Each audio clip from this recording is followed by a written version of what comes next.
Está no ar, Café com Wesley Pires. Um tempo de informação, fé e cidadania. Com Wesley Pires, pegue seu café, abra o coração e venha com a gente. Bom dia, meu amigo, bom dia, minha amiga. Está no ar mais um Café com Pires aqui na Rádio Ceará News, aonde informação, fé, vida se encontram todas as manhãs. Eu sou Wesley Pires, a partir de agora até às 11 horas da manhã. Vamos junto tomar esse café abençoado de conteúdo, esperança e comunhão.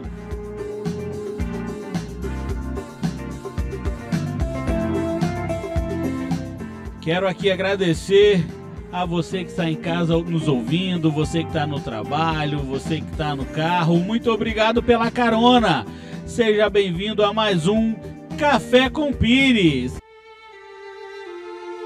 Fé e vida, uma palavra bíblica para o seu coração, reflexão e direção espiritual para o seu dia, aqui no Café com Wesley Pires. Aproveitando esse momento, quero deixar para vocês aqui um versículo que está em João 14:27. Deixo-vos a paz, a minha paz vos dou. Não dou como o mundo dá. Não se turbe o vosso coração, nem se atemorize.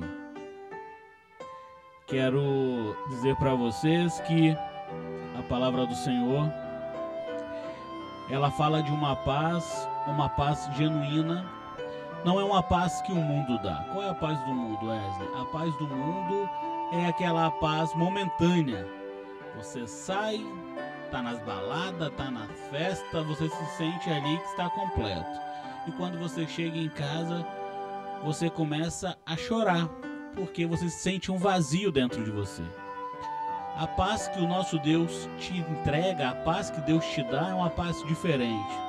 É uma paz que, se você estiver unidos, você vai estar feliz. Se você estiver em casa sozinho, você também vai estar em paz, vai estar preenchido. Seja um preenchimento no momento de tristeza, de alegria, no momento de dificuldade, no momento de abundância. Então é essa paz que eu quero deixar para você aqui. A paz de Cristo, a paz que alegra o seu coração e a sua alma. Um abraço e fique com Deus.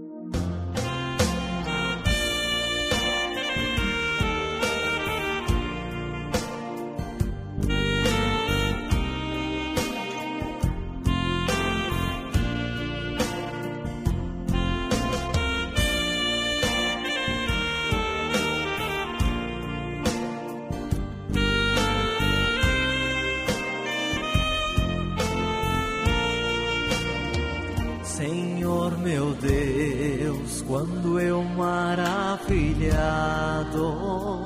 contemplo a tua imensa criação, a terra e o mar e o céu todo estrelado, me vem falar da tua perfeição. Então minha alma canta-te, Senhor, grandioso és tu, grandioso és tu. Então minha alma canta-te, Senhor, grandioso és tu, grandioso és tu. Quando as estrelas são de mim distantes, vejo a brilhar com vívido esplendor. Relembro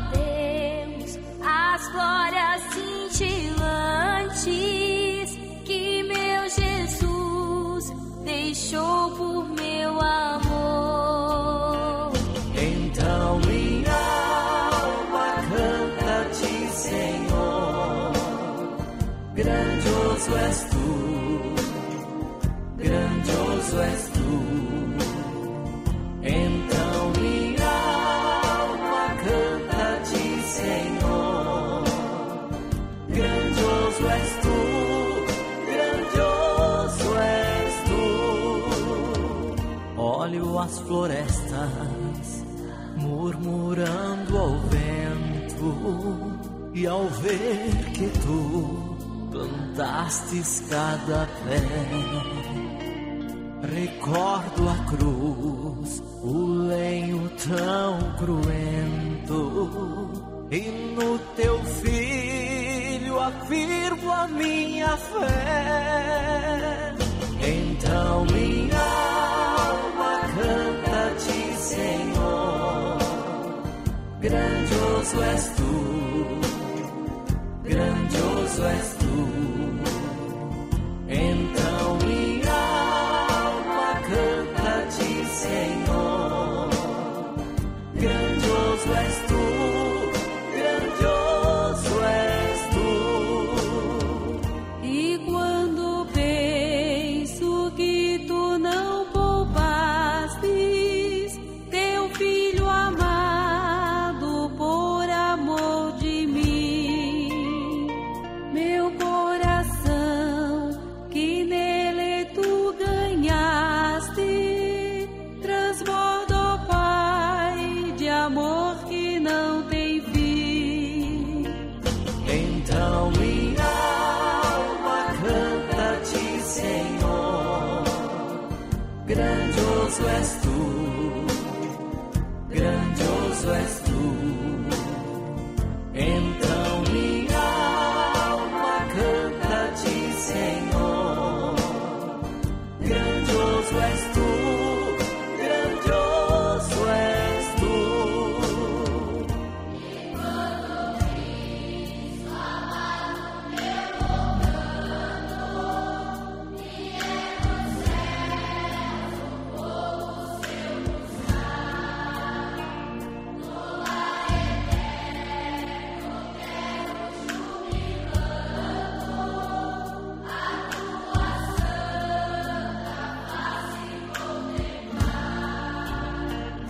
Então minha alma canta-te, Senhor, grandioso és tu, grandioso és tu.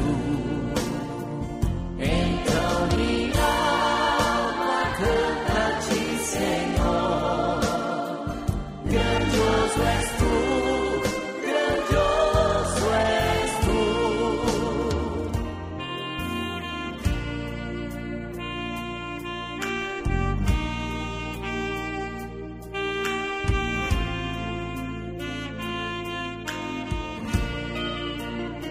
Oh, meu Pai querido, quanto mais admiro as maravilhas que tu criastes, mais tenho certeza de quão grandioso és tu.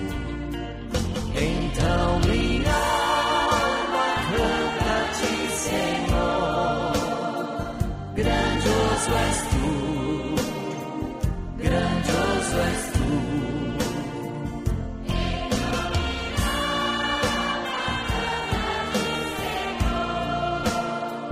Grandioso és tu, grandioso és tu.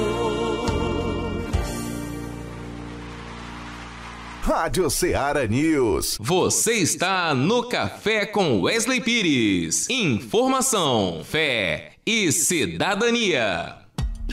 Entrevista do dia. Um bate-papo com quem faz a diferença. Pessoas, histórias e ideias que inspiram. No ar, no Café com Wesley Pires.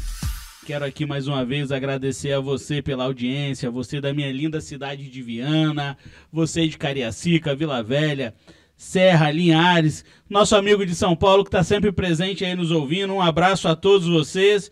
E hoje nós estamos aqui com um amigo, um parceiro, e se Deus assim permitir, um futuro senador.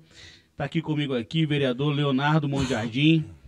Bom dia, meu amigo, e obrigado aí por aceitar o nosso convite. Bom dia, é uma satisfação poder ter essa oportunidade, né, de falar um pouco sobre tudo aquilo que a gente tem feito na Câmara de Vitória, um pouco da nossa vida e, sobretudo, projetos, né, futuros. É isso aí, que bacana, meu irmão. Mas começando, fala para nós, vereador e futuro senador, né? Fala para nós aí o que não pode faltar aí no seu café da manhã. O que no seu café da manhã é sagrado? Café da manhã, primeiramente, Deus. Acho que é o início da nossa batalha, do dia. A gente precisa estar muito vestido com essa fé, né, que nos move, que nos permite lutar as batalhas difíceis, né, do dia a dia. E depois eu sou comedido, apesar do tamanho, eu sou bem comedido logo pela manhã, o apetite é pouco. Às vezes eu como lá um ovinho cozido, né? Às vezes nem o café eu saboreio, só para depois, durante a sessão, que a gente vai no meio da sessão tomando um cafezinho. Mas a alimentação material, ela é bem reduzida, mas é espiritual no início da manhã. Que maravilha, é isso aí. Então conta pra gente aqui, quem é o Leonardo Monjardim fora da política? Como que o senhor gosta de aproveitar o seu tempo livre? Então, para ser sincero, eu tenho tido pouquíssimo tempo livre, né? A política, ela te consome bastante, principalmente a gente que é motivado, né? que entende a política como um instrumento de transformação da sociedade e oportunidade de servir, acaba resumindo porque, além das atividades profissionais que a gente exerce, você é demandado por muitas agendas. Então, as nossas agendas, ainda que elas sejam teoricamente um lazer, um aniversário, uma festividade, uma solenidade, um evento de inauguração, mas para a gente é trabalho, porque a gente está ali como homem público, então a gente está sempre exercendo. Em cada lugar que a gente chega, sempre tem uma demanda da sociedade, é muito natural isso, então acaba que não tem sido. Mas eu gostava muito de praticar o basquete, né? Eu sempre gostei de remar e pedalar também, mas ultimamente eu não tenho tido tempo, né? Recentemente me registrei numa academia, fui no primeiro dia e não consegui voltar mais por falta de tempo. Às vezes você fala que, eu costumo dizer, eu ouvi muito isso, né? Que o tempo é prioridade, é só você se organizar. Mas é difícil para quem chega 11, meia-noite, às vezes em casa, e no outro dia já tem agenda 7, 7h30 da manhã. A verdade é que a gente poderia se priorizar e colocar a academia às 5 horas da manhã, mas o organismo acaba não conseguindo, né? Você dormindo muito tarde, acordar muito cedo, mas tem tido muita dificuldade. E na medida que eu posso, quando eu estou em casa, eu gosto de assistir muito séries. Eu gosto muito sobretudo, séries por exemplo, que abordam muito, por exemplo, a questão histórica. Eu gosto de documentários, então é algo que eu costumo... Épicas, né? São as séries que eu gosto muito de ver quando eu tenho oportunidade. Bacana. E o que te motivou a entrar na vida pública? Então, por incrível que pareça, foi a literatura, né? Aí você pergunta, mas como assim? Eu sempre gostei de escrever, né, de pesquisar, eu sou membro, inclusive, da Academia Espírito Santense de Letras, também passei pelo Instituto Histórico e Geográfico do Espírito Santo, a qual fui presidente, e nesse exercício de pesquisa e de escrita, eu identifiquei a origem da minha família, uma família italiana que migrou para Lisboa, em Portugal, e que de Portugal o Monjardim veio para o Espírito Santo, e aí eu fui pegando, estudando a genealogia da minha família e descobri que nós surgimos aqui no Espírito Santo através de um cargo público que foi o capitão-mor Inácio João Monjardino, que chegou aqui em 1782 para ser capitão-mor a governar a capitania aqui do Espírito Santo. E a partir daí ele casa com a capixaba, tem 2 filhos, o filho dele ingressa na carreira militar também, chegando a ser coronel do Império, e ele ingressa na política e transita, né, como deputado estadual, foi presidente da Assembleia várias vezes, no período provincial, depois deputado geral, na época que equivale hoje a deputado federal, que era no Rio de Janeiro, e também governador do estado, né, na verdade não era governador do estado, era presidente da província do Espírito Santo, por muitas vezes. E não diferente, casou, seus filhos também ingressaram na vida pública, e eu fui identificando isso, que a carreira militar e a carreira política fazia parte do DNA da família Monjardim. E aí eu fui observando, aprofundando um pouco sobre a atuação de cada um, fui identificando muitos projetos, benfeitorias que foram feitas no Estado do Espírito Santo, desde a época do período colonial, passando pela província e depois da República. Da mesma forma, em Vitória, nós tivemos 3 Monjardins prefeitos de Vitória, 2 deles por 2 mandatos, e aí eu comecei a me interessar e a achar importante também eu contribuir, né, para essa biografia da família, né, e figurar nos quadros como um homem público também. Foi aí que me motivou. Então foi a história e a literatura que me levou para a política. É o segundo mandato? Segundo mandato. Bacana. Segundo mandato. Olhando para trás aí, qual foi o maior desafio que o senhor já encontrou já? O maior desafio é você furar essa barreira. Quando a gente está fora da política, e aí quando a gente fala que eu sou de uma família de tradição política, eu não tive a oportunidade que muitos tiveram. Quando você tem um pai que tem mandato, ou um tio, porque isso te abre portas e fica muito feliz, mais não fácil, porque ganhar qualquer eleição não é fácil para ninguém, mas te dá mais oportunidade, né, de você agregar valores e força política. A minha família se ausentou da política desde o início da década de 80, então eu praticamente comecei do zero. Eu tinha um histórico familiar de resultado político, mas uma geração eleitoral que já não era a mesma já dos meus tios, avós, bisavós, trisavós, né? Então eu tive que começar uma construção. E você lutar numa eleição contra quem já tem a mandato, já tem a estrutura política, é muito difícil. Então esse foi um grande desafio, mas graças a Deus eu sempre aprendi que a vida a gente tem que estar preparado do ponto de vista intelectual, do ponto de vista emocional, ético, né? Para a gente também não cair nas armadilhas da política, para que quando a oportunidade surgir, você aproveitar. E eu tive essa oportunidade. Então, a gente fez um bom primeiro mandato, destacado, né? E graças a Deus a gente conseguiu a reeleição com facilidade e nos projetamos muito dentro do município de Vitória para poder realmente sonhar e pensar num passo maior, né? Então, eu acho que o maior desafio foi, quando eu estava fora do mandato, você tentar ingressar com o cargo público. Só quem disputou a eleição sabe a dificuldade que é. É difícil. Existem pessoas que, se eu disputar eu ganho. Conheço muita gente, todo mundo Verdade. gosta de mim. Eu vi várias pessoas ter essa experiência e quando abre a urna se decepcionam, porque ser conhecido é uma coisa, ter amigos é outra, mas se configurar isso em voto é muito difícil, porque você não ganha eleição só com amigos, vizinhos, parentes, né? Você tem que ter uma capilaridade política muito grande na cidade, né? Ou no estado. Então, quando a gente bota a gente tem uma impressão, quando a gente é muito conhecido, de que a gente tem muitos amigos e muita possibilidade de voto. Mas é um exercício interessante. Você pega uma caneta e um papel e vai botar assim, quem mais você imagina que votaria em você? E você vai pegar uma lista fazendo, vai chegar a 300 pessoas, contando família, vizinhos, chegou amigos. No 100, você já fica perdido. Exatamente. Então, não é fácil. E ninguém ganha eleição com menos de 1.500 votos. Né? O mínimo para vereador é por aí, daí para cima, 2.000. Né? Então, não é fácil, não. Não. E quais são os principais projetos que o senhor tem defendido lá na Câmara? Então, por isso eu, um oriundo da academia, né, da literatura, eu fui professor e sou escritor, historiador. Historiador no sentido empírico, né, no sentido de pesquisar, que eu não me formei em história, mas acabei me levando esse nome em razão dos livros que eu já escrevi sobre pesquisa. Que acontece? Eu defendi muito a educação, até porque a educação ela é a base de qualquer situação. A base familiar, a base religiosa e profissionalmente ninguém consegue ser um bom profissional sem um conteúdo teórico, né? Tudo na vida tem a teoria.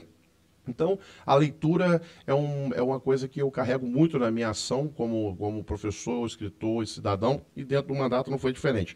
Apresentamos diversos projetos de incentivo à leitura.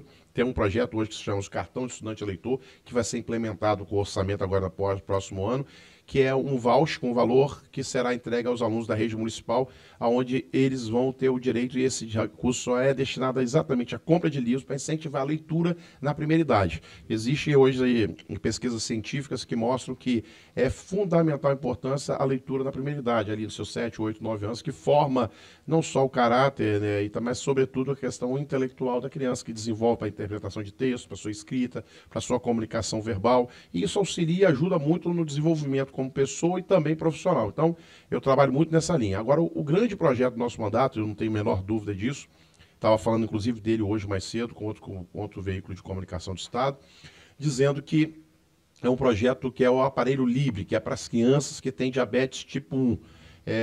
Vocês sabem que a diabetes tipo 1 é aquela que normalmente a criança nasce com ela ou adquire nos primeiros meses, precisa ter perfuração dos dedos 8, 9, 10 vezes durante o dia para ficar medindo a glicemia, se ela está baixando demais ou subindo demais, porque pode levar a criança a óbito, porque ela entra em convulsão e é internada e pode chegar a óbito. Mas só que isso causa um dano muito grande para essa criança, porque perfura o dedo, fica dolorido, todos os dias a mesma coisa, e essa criança ela perde rendimento da educação, na escolar, ela mexe com o emocional dela, porque você imagina, chega um determinado momento que os dedos ficam doloridos, e a criança começa a sentir dor, então tira um pouco a qualidade de vida da criança, inclusive da família, porque precisa assistir a criança em tempo integral.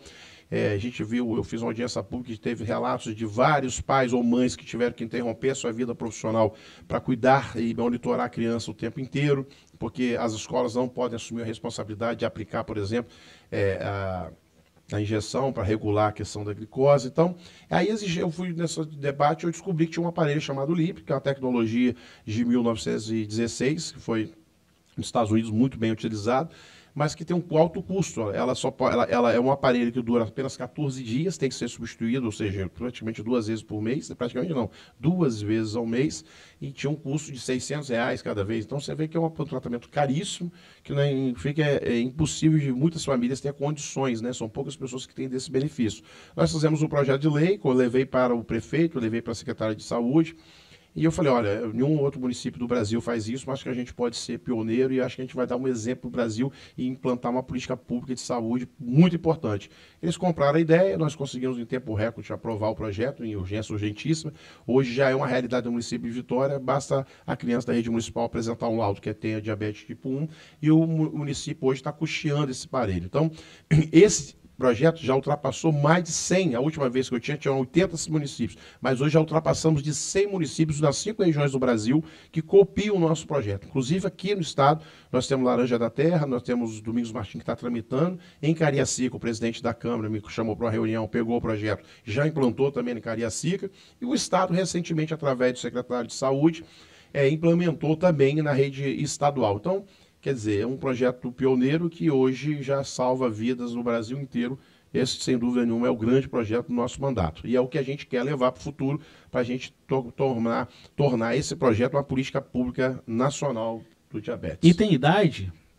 Até 14 anos. Por quê? A ideia desse projeto é evitar que essas crianças, o aparelho Libre é um sistema que você coloca no braço da criança e o pai, através de um aplicativo no celular, monitora toda a glicemia em tempo real. Então isso facilita, não tem necessidade da perfuração. Você vai identificando se está caindo, se está subindo e vai medicando. Então, aí qual é a ideia disso? Porque quando você bota esse aparelho, você não precisa você estar perfurando. Isso facilita a gestão da glicemia e também o tratamento.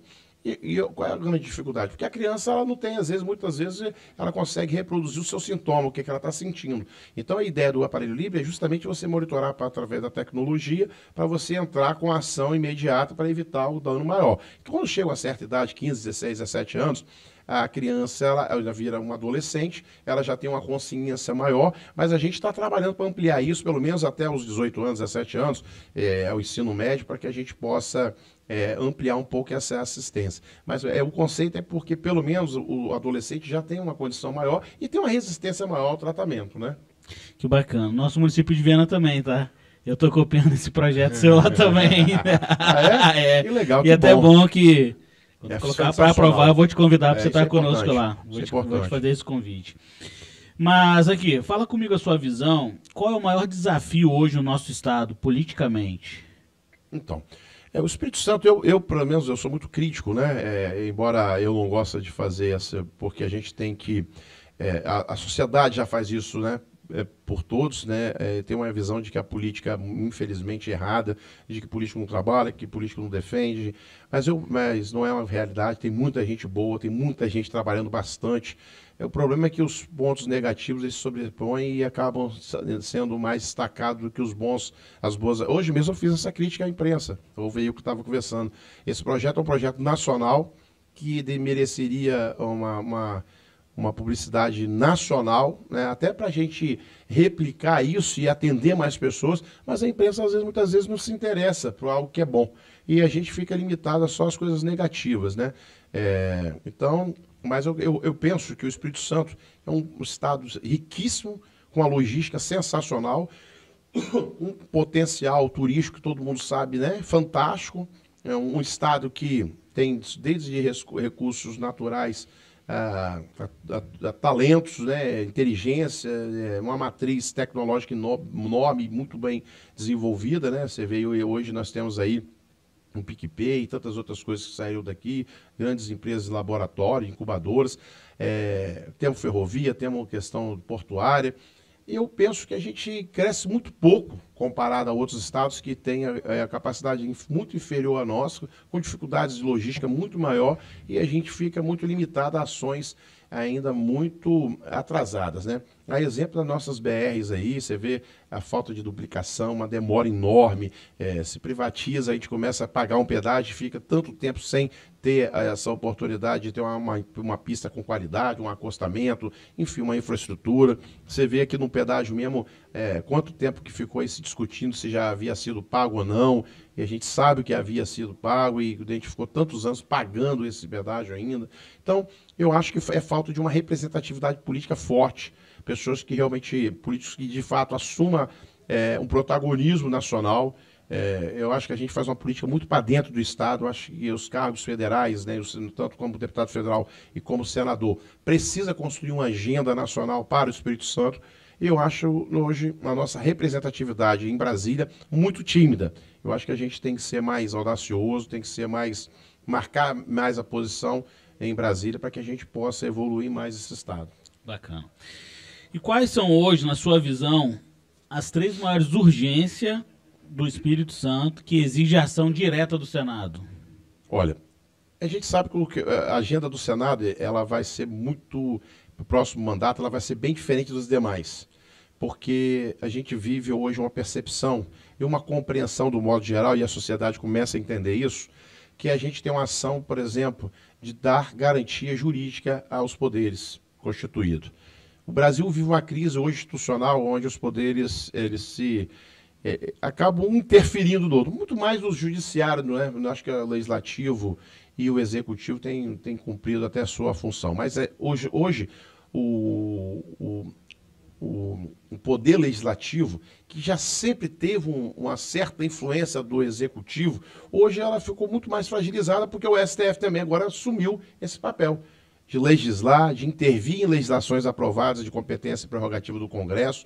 Então, eu acho que essa agenda é uma agenda prioritária, porque a gente precisa garantir a soberania dos seus poderes, mas, sobretudo, do legislativo que está ali, que é a casa que representa o povo.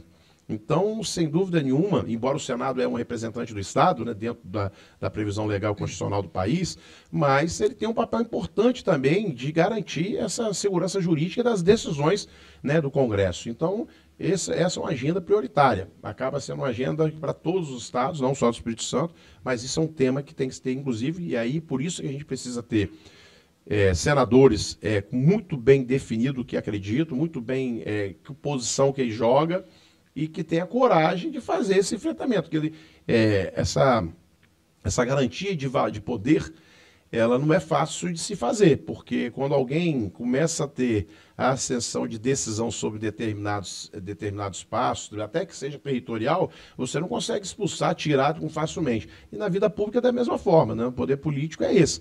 Hoje o STF acostumou a tomar decisões, reformar decisões de forma democrática dentro do Congresso. Então, você imagina, se retomar essa agenda, não vai ser de uma hora para outra e não vai ser com um diálogo muito fácil. Vai ser que realmente você ter senadores que utilizam das prerrogativas legais, que a gente sabe que tem previsão legal na Constituição, né, para que a gente possa mesmo resgatar essa autonomia do poder, sobretudo do Senado e da Câmara Federal.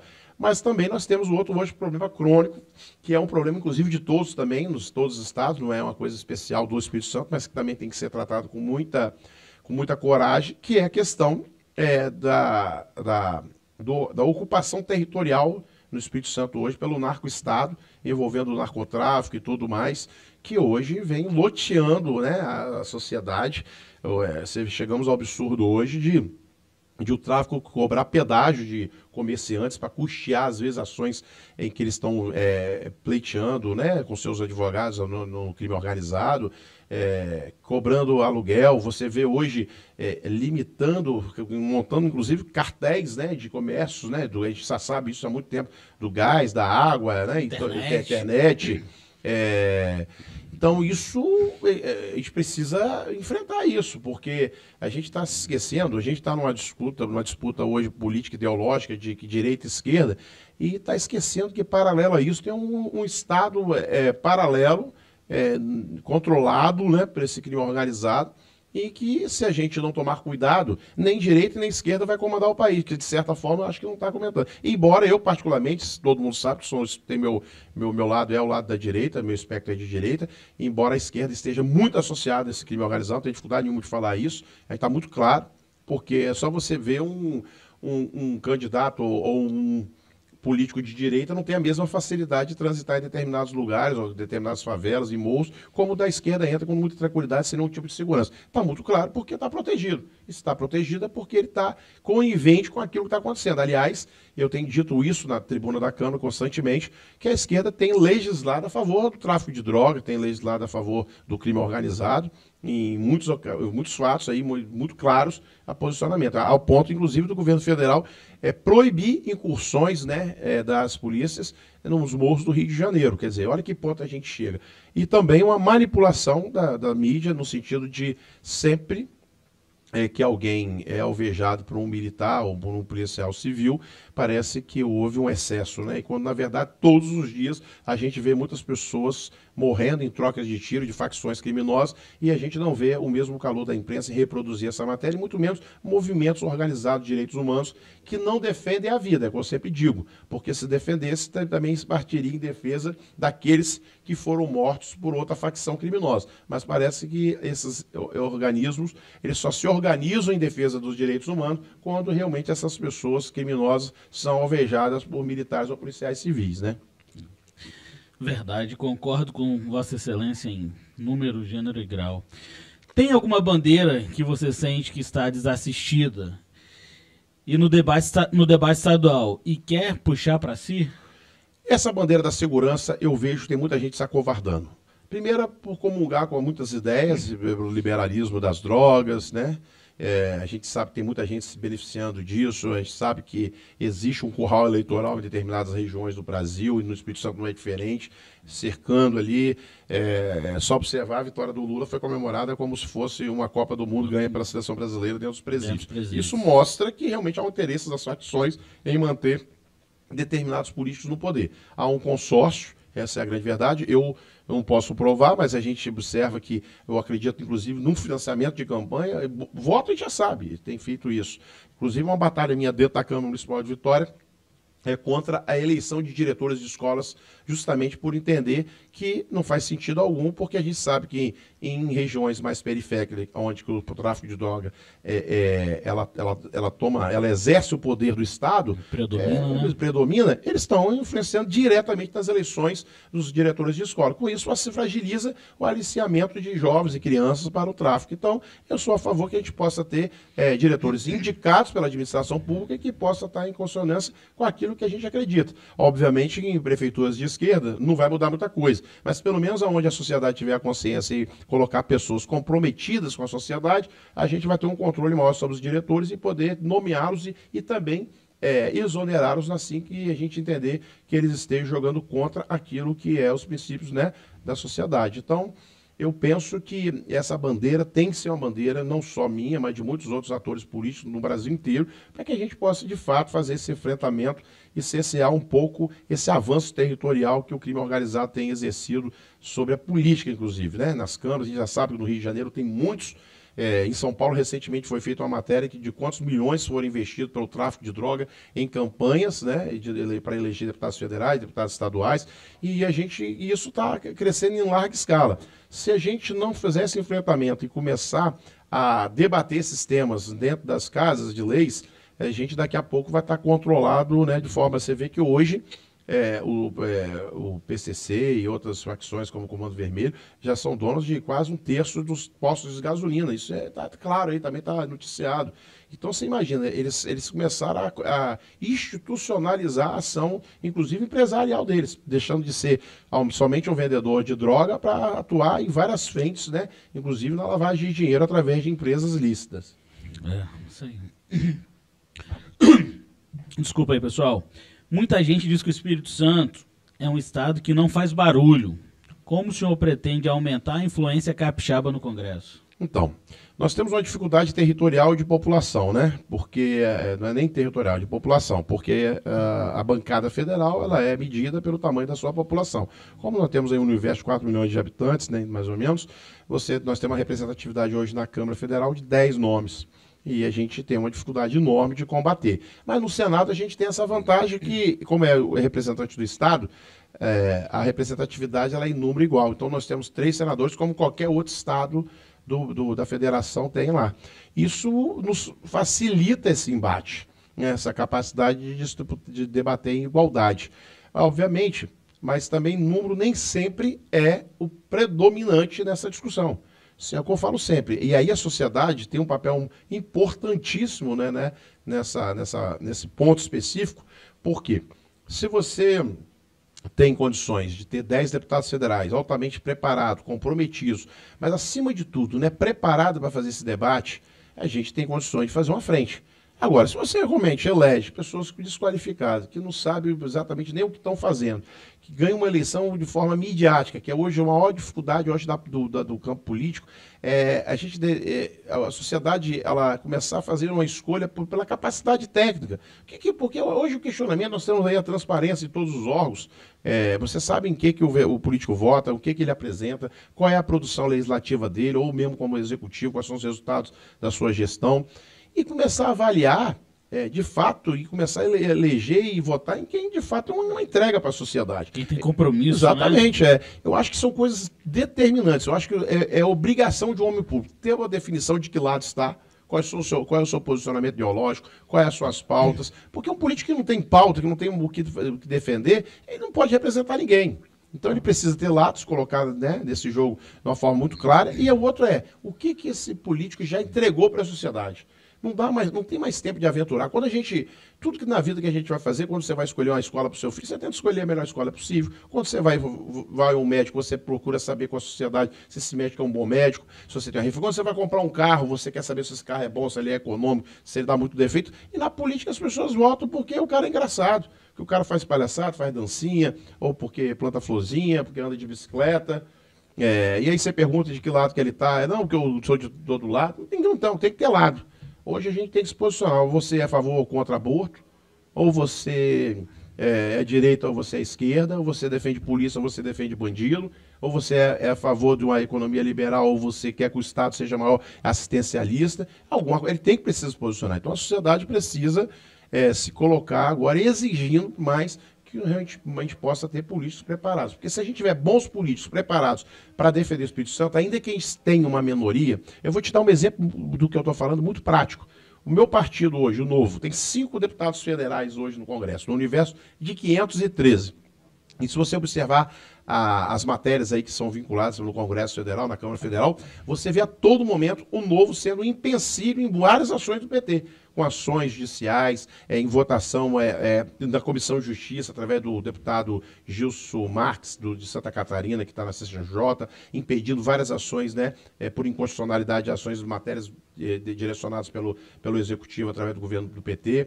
Então, assim, mas por quê? Porque está preparado, tem um corpo técnico bem preparado. Então, quando você tem gente que sabe como trabalhar isso, agora, por outro lado, a gente vê, às vezes, um partido de direita até, é uma crítica que eu faço, muita gente boa, que teve muito voto, mas com incapacidade de, dentro de plenário, conseguir fazer as travas necessárias para não deixar o PT avançar e acabar com o país, como tem feito aí já há alguns anos no nosso Brasil, né? Bacana. Como pré-candidato, você já conversou sobre alianças e o que é inegociável? Então, o que é inegociável é a nossa postura, né? Nossos princípios e valores do Novo, nós vamos respeitar. Eu dialoguei muito com o meu presidente nacional, com o presidente estadual. Eu, particularmente, não abro mão, em hipótese alguma, dessa candidatura, ainda que a gente saiba que nós enfrentaremos candidatos fortíssimos, com muito recurso, com um arco de aliança muito grande. Isso vai, muitos prefeitos apoiando. Mas eu digo que são nas grandes batalhas que a gente forja os grandes soldados. Sim. Batalha fácil, todo mundo sabe jogar, guerrear e ganha. O difícil é ter o desafio e ter coragem de fazer esse enfrentamento. A gente está preparado para fazê-lo. Está preparado em coragem também, não vão temer nem se vender. Isso está muito claro na minha forma de agir, e o partido até o momento vai estar agindo dessa forma também, eu tenho certeza que sim. e a gente vai levar isso até o final e, sem nenhum, independente das consequências, nós vamos dar a oportunidade ao capixaba de ter uma alternativa para o Senado. A gente percebe muito a majoritária que não é a sociedade que escolhe. Os partidos se reúnem e os grandes caciques políticos vão tirando as peças do tabuleiro e no final ele te oferece, assim, ó, você tem o direito de escolha, mas direito de escolha sobre aquilo que eles querem colocar. E é isso que a gente precisa estar atento. Quem tem a direito de escolha tem que ser da sociedade sobre qualquer cidadão que se coloque à disposição da sociedade para representar. Então, eu acho que o partido hoje, graças a Deus, entendeu isso. Nós precisamos ter uma alternativa de renovação na política. Eu falo que o Espírito Santo precisa passar por uma transformação geracional. A gente está aí já há 24 anos sobre 2 nomes para o governo do Estado. E os políticos que estão postos aí para disputar o Senado, 99% são políticos da década de 80 e 90, mais de 30 anos aí, e eu acho que a gente não está feliz com aquilo que a gente tem visto na política capixaba. Então, não tem sentido algum, mais uma vez, colocar os mesmos políticos que aí estão já há um grande tempo. Não quer dizer também que mudanças também representa mudança de comportamento e mudança de resultado. É exemplo do que aconteceu há 8 anos atrás. Fizemos 2 mudanças, atiramos no escuro, porque eram 2 candidatos que ninguém sequer tinham visto o seu posicionamento político, tinham visto sua prestação de serviço à sociedade enquanto homens públicos e parlamentares. Nós fizemos uma troca por uma proposta, um gato no saco. Né? Todo mundo achando que era uma lebre, mas na verdade era um gato dentro do saco, porque não se tinha um histórico de atuação política de nenhum dos 2 senadores. Então houve naquele momento uma irresponsabilidade da sociedade. Quando eu venho à tona com esse meu nome colocando, que é uma grande surpresa, eu tenho sido muito questionado por isso, porque pular de ser vereador para uma candidatura ao Senado, obviamente essa construção ela não é unilateral, não é um desejo pessoal meu, é uma necessidade que o Espírito Santo precisa de uma renovação de um nome novo, mas também uma discussão feita partidariamente, com propostas, conversando muito com o partido e com algumas pessoas importantes do setor privado e também representação pública da sociedade civil organizada, que a gente precisa criar uma alternativa de escolha. Né? A gente não pode mais ficar nesse coluio onde os grandes caciques definem os nomes e a gente tem que fazer opção sobre aqueles que eles querem colocar. Então a gente acredito, acho que a eleição só se decide no dia da eleição, quem define isso é a população. Eu acho que a gente precisa fazer a partir de agora é mostrar para a população que é possível mudar, mas mudar de verdade. Mudar realmente com pessoas que pensam diferente, mas que tenham um histórico. Porque hoje, aquele que porventura definir pelo meu nome, ou achar que eu sou uma boa proposta para o Senado do Espírito Santo, tem como me medir. Tem como saber o que eu tenho feito nesses 2 mandatos como vereador, qual é o meu posicionamento político, quais são as matérias como eu tenho votado nas matérias que têm sido apresentadas na Câmara, os projetos que a gente tem apresentado, que são projetos que podem ser levados para o Brasil para virar uma política pública nacional e, obviamente, esse comprometimento em saber o seguinte, o que de fato eu vou representar lá. Estou deixando muito claro de que lado eu vou estar, deixando muito claro como eu penso, estou colocando exatamente o front, aquilo que eu vou combater, que eu vou lutar para combater, e eu particularmente vejo muitos candidatos falando de paz e amor, mas a gente não consegue medi-los e não consegue verificá-los de que forma atuarão como senador, caso seja eleito. Eu acho que o eleitor tem a obrigação e também tem o direito de entender em quem ele está votando, saber exatamente o que esse candidato será após a sua eleição. Mas o ideal é que ele saiba aquilo que, de fato, esse político já esteja fazendo, porque essa história que vou fazer, a gente já caiu nesse ponto já muitas vezes. Então, se você tivesse a oportunidade de aprovar uma única lei nacional no seu primeiro ano de mandato, qual seria? Eu gostaria muito e quero lutar muito pela reforma do Código Penal e Processo Penal. Sabe por quê? A gente, imagina só, você tem uma educação de primeira, você tem uma saúde de primeira, você tem seu emprego, aí você constitui a sua família, mas você não tem a tranquilidade, por exemplo, só um adolescente, um jovem, do seu filho, sua filha, sair de casa e ser assassinado, como a gente vê todos os dias, uma realidade muito triste na família do brasileiro, porque a gente tem um tráfico de droga aliciando jovens, colocando eles na frente aí de facções para trocar tiro com outra facção, eles assassinando. Hoje você não tem direito de sair mais com relógio, com um celular. Ou seja, um pai hoje que tem um adolescente ou um jovem, que ele sai, o pai não consegue mais dormir, porque a insegurança é muito grande. Então você imagina, não tem como, eu acho que a soberania e a preservação da família, da integridade física da família brasileira, tem que ser tratado urgentemente em primeiro lugar. É uma tristeza você pensar que você primeiro tem que pensar numa segurança para depois pensar em outros valores básicos, né? Que é a saúde, a educação, a moradia, o emprego. Mas se a gente não cuidar rapidamente dessa questão de que a gente está vivendo hoje, do avanço, né, de espaço territorial que o crime tem atuado no Brasil inteiro, a gente não terá paz, nem equilíbrio emocional e nem espiritual para fazer nada que não seja se proteger dos bandidos, né? Bacana. Então, agora aqui, ó, pra gente finalizar aqui, o que o eleitor de Vitória e do Espírito Santo ainda não sabe sobre você, mas deveria saber antes de votar? Então, hoje nós temos um problema, o homem público, e isso favorece muito aos ruins, é que a sociedade, ela assume o compromisso pela obrigatoriedade do voto, né, que é instituído no nosso país, de ir lá e votar. Mas quando ela encerra a sua votação, ela vai para casa e entende que o exercício da cidadania dela já se encerrou. Esse é um grande mal e favorece aqueles maus políticos, porque ele só volta a pensar em política na eleição seguinte. É muito comum, quando você vê nas pesquisas, né, que são feitas, quando o entrevistador pergunta quem você votou para deputado estadual, para deputado federal, para vereador, para prefeito. A pessoa não lembra, não sabe. Por quê? Não. Sabe por que não sabe? Porque ela não tem comprometimento na hora do voto de votar em quem de fato ela acredita. Essa é a grande verdade. É porque ela não tem convicção, ela não acompanha. Porque quando você acompanha algo que você gosta, que você admira, que você entende que tem os mesmos valores e princípios e que você se sente representado, você não vai esquecer do que essa pessoa defende. Você não vai esquecer do nome dela. O problema é que as pessoas tratam o voto como algo obrigatório e porque é pior, acredita que aquele voto não tem interferência em nada na mudança da vida dela, que é o pior de tudo.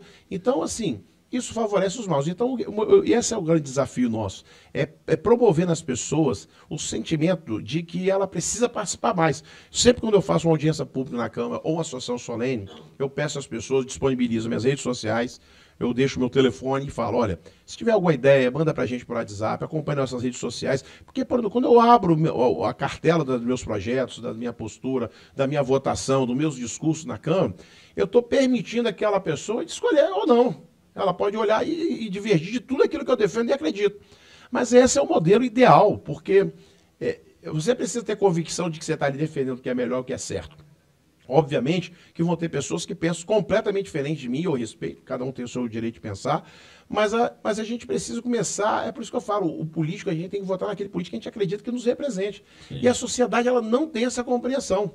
Ela acha que é obrigada, ela vota muito pelo amigo, não sei o quê. Então, assim, o que eu desejo é que eles pudessem, porque minha maior qualidade enquanto homem público, primeiro, é estar na política com o verdadeiro sentido que ela promove e deve promover na sociedade, que é compreender o cargo que a gente exerce como um instrumento de transformação da sociedade. Primeiro ponto. E não um instrumento de poder, não um instrumento de aparecer, não um instrumento de perseguir pessoas, não, ou de favorecer os seus, mas é de desenvolver políticas públicas que possam transformar e melhorar a vida das pessoas.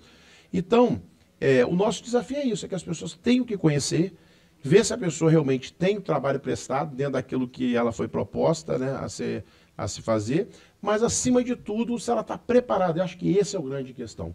Eu acho que a gente só vai ter uma política com qualidade quando a sociedade começar a compreender que ela precisa colocar as pessoas no lugar, mas nos lugares que elas estejam preparadas para exercer. Se a gente tiver um Senado forte, nós teremos uma política forte. Se nós tivermos deputados federais bem preparados, fortes no Congresso, nós teremos uma Câmara Federal bem forte. Se não tiver, não adianta. Não adianta a pessoa ser... Eu costumo dizer o seguinte, eu vejo muitos políticos agindo como um militante político. Grita, briga, fala um monte de frase pronta, mas não consegue desenvolver a sua ação parlamentar porque não está preparado nem capacitado para exercer. Isso não vai resolver nada. Não adianta.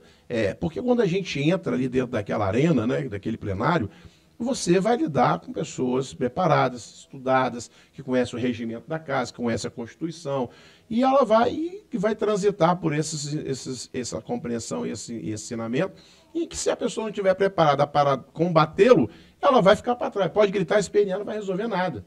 Então, eu acho que a gente é uma eleição extremamente importante o ano que vem.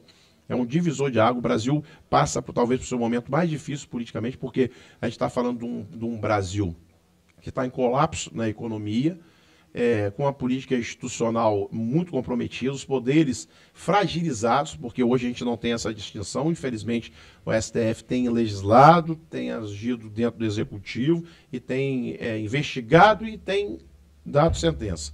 E ela está cumprindo todos os papéis. E alguém precisa realmente frear isso, alguém precisa tomar. E para isso vai ter que ter homens que não estejam maculados, a gente sabe isso hoje, o Congresso hoje tem muita gente com processo na gaveta de ministro e que não estão gotó, e aí é por isso que a dificuldade de fazer esse enfrentamento, né? A gente precisa colocar novidade, por isso que a renovação vai ser muito importante também, de botar pessoas que possam lá ter autonomia de legislar e de assumir as suas prerrogativas legais para preservar a independência, né, do Congresso. Isso, para mim, vai ser fundamental. Que bacana. Leonardo, mais uma vez, obrigado, meu irmão, pela presença, tá bom? Vamos marcar outro bate-papo agora. Bora. E desejar a você aí todo sucesso aí, que Deus possa iluminar. E tenho certeza, essa caminhada sua aí vai ser vitoriosa. E para a gente finalizar, deixa aí uma mensagem para quem está nos ouvindo também, tá bom? Bom, a mensagem que eu quero deixar é que precisam acreditar no Brasil, acreditar no Estado do Espírito Santo. Nosso Estado é um Estado realmente prestigiado por Deus. Nós, como eu disse aqui no início dessa entrevista, nós temos tudo para ser uma potência, né? Temos aí os portos, o mar, a saída para o mar, temos um turismo fortíssimo, temos um clima favorável para tudo. Você vê que é um estado que tem café, tem pimenta, tem mamão, né? Tem tanta coisa boa. Temos aí uma indústria muito forte, portos, né, bem estruturados, ferrovias, enfim, um potencial turístico enorme, uma logística muito boa, né? A gente vai para o norte do país e também, né, logo ali a gente já entra em São Paulo, Rio, Minas aqui do lado. Então, o que falta para a gente? A gente não subestimar mais o capixaba, acreditar na nossa força, ter bons políticos, porque tudo passa pela articulação política, pela representatividade política, e aí a gente precisa ter, mais uma vez, eu falo, fiscalize os seus candidatos, aquelas pessoas que vocês apostaram, mas o ano que vem é um ano muito importante, que todos têm que estar muito atentos para que a gente possa escolher o que há de melhor aqui no Espírito Santo para poder representar o Espírito Santo. Hoje eu fico mais preocupado com o que a gente vai ter de representatividade lá fora, lá em Brasília, do que propriamente aqui no Estado. Porque se a gente tiver uma Câmara Federal forte, um Senado forte, certamente o Espírito Santo terá muito mais protagonismo na política nacional e a gente vai conseguir avançar, e com isso vai ser uma vida melhor para todos os capixabas. Obrigado, meu irmão. Vamos ouvir aqui um louvor agora.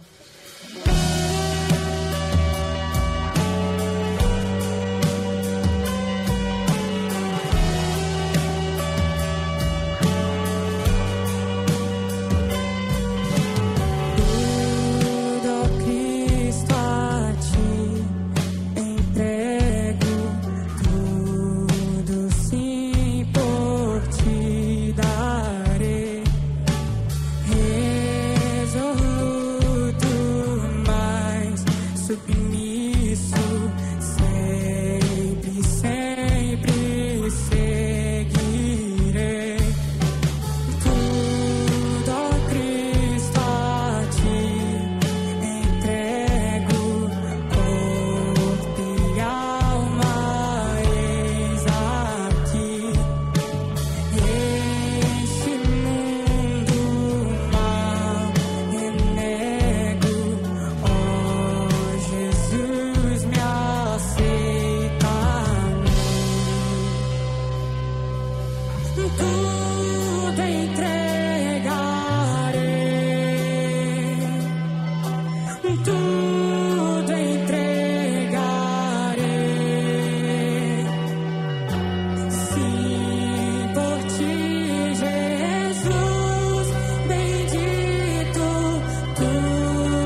Está chegando ao fim mais um Café com Pires.